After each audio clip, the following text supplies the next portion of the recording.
మిత్రమా, ప్రశాంతంగా ఉన్న మనసు అలసిన మనసు కన్నా చురుగ్గా పనిచేస్తుంది. అది ఎలాగో ఈ కథ ద్వారా తెలుసుకుందాం. ఒక వ్యక్తి గోడౌన్లో తన చేతి గడియారాన్ని పోగొట్టుకున్నాడు. అదంటే అతనికి ప్రాణం. దానికోసం గోడౌన్ మొత్తం వెతికాడు. దొరకలేదు. ఆశ వదులుకునే సమయంలో అక్కడ దగ్గరలో ఆడుకుంటున్న పిల్లలు కనిపించారు. వాళ్ళను పిలిచి గడియారం వెతికి ఇస్తే మంచి బహుమతి ఇస్తానని చెప్పాడు. పిల్లలు గోడౌన్ మొత్తం వెతికారు, కానీ వాళ్లకు కూడా దొరకలేదు. నిరాశగా కూర్చొని ఉన్న వ్యక్తి దగ్గరికి ఒక పిల్లవాడు వచ్చి గడియారాన్ని వెతికి పెడతానన్నాడు.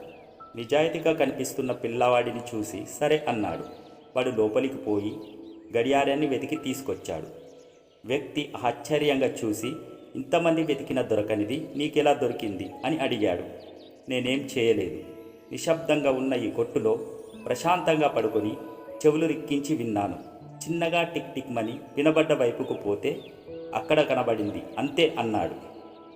ప్రశాంతంగా ఉన్న మనసు అలసిన మనసు కన్నా చురుగ్గా పనిచేస్తుంది. కొన్ని నిమిషాలు ప్రతిరోజు ప్రశాంతంగా ఉండే ప్రయత్నం చేయండి. ఆ ప్రశాంతత మీరు కోరుకున్న విధంగా మిమ్మల్ని మీరు మలుచుకోవడానికి ఉపయోగపడుతుంది.